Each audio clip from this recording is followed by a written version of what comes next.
selon les instructions données par le chef de l'État qui m'avait instruit de relancer le championnat, ça a été fait donc la semaine dernière, le samedi dernier. Et il faut dire que le lancement d'ailleurs de ce championnat a été fait en présence du chef de l'État. Et c'est bien lui-même qui a donné le coup d'envoi en présence du vice-président de la République, mais également du Premier ministre. Il n'y aura pas interruption de championnat cette année. Par le passé, ça se faisait parce que, comme vous le savez, il y avait, si vous voulez, ce championnat se faisait à l'aller, mais quand il s'agissait de la phase retour, il y avait des problèmes. Mais nous, cette année, sous l'ère du CTRI, nous avons subventionné en totalité, je dis bien en totalité, ce championnat phase aller comme phase retour. Nous avons trouvé cette dette-là, elle date depuis les années 2015. Et il faut dire que dans le cadre de la continuité du service, nous avons pris les choses en main. Et lorsque j'étais nommé dans ce département, nous avons organisé des assises concernant le football pour prendre en compte justement cette dette. Et les acteurs qui ont pris part justement à cette, si vous voulez, cette réunion, on avait les footballeurs eux-mêmes, on avait l'association des footballeurs, nous avons la LINAF et on avait également, si vous voulez, les présidents des clubs, mais également le ministère des Sports et voire même la FEGAFOOT. Nous avons donc tenu cette réunion et nous avons essayé de décortiquer ce problème de dette. Nous sommes allés même jusqu'à auditer même certains clubs. Et aujourd'hui, nous avons quantifié la dette. La dette, elle est là. Et moi-même, avec justement les acteurs que je venais de citer, nous avons été reçus par le Premier ministre, chef du gouvernement, M. Raymond Ndongsima, pour parler de cette dette. Aujourd'hui, nous avons remis officiellement, donc, si vous voulez, cette dette qui se trouve entre les mains du Premier ministre. Et je suis allé même plus loin parce qu'une copie de ce rapport a été remis également au chef de l'État.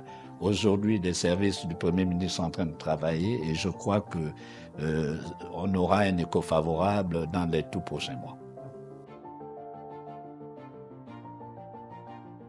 Le gouvernement a toujours accompagné l'équipe des Panthères. Mais je puis déjà vous dire que puisque nous venons d'être qualifiés pour le Maroc, le gouvernement s'attelle à prendre toutes les mesures possibles pour accompagner notre équipe en mettant des moyens conséquents pour que nous puissions préparer déjà notre équipe, notamment avec des matchs amicaux, mais également envoyer notre équipe en mise au vert.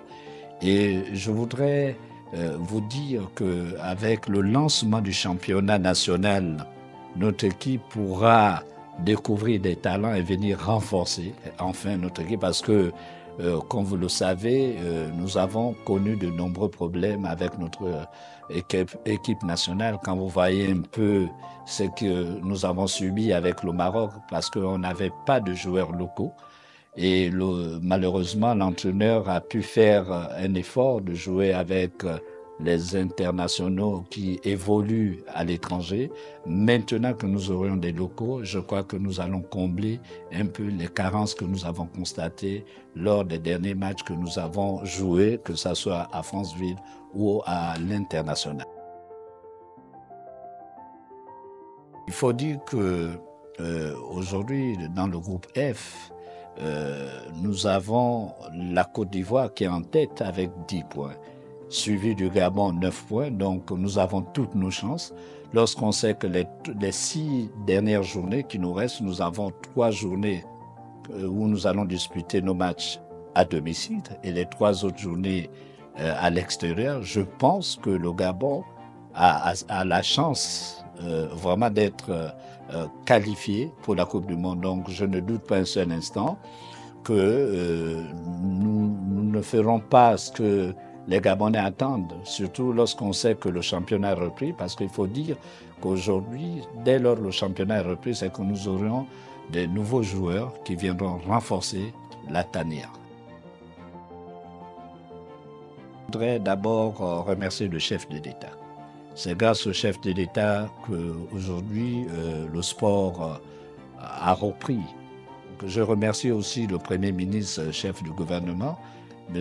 Raymond Dongsima, qui ne cesse de nous inciter à aller de l'avant, parce que faut dire que le ministère des Sports retrouve là aussi également ses lettres de noblesse. Et je pourrais terminer en disant que c'est enfin notre sort vers la félicité.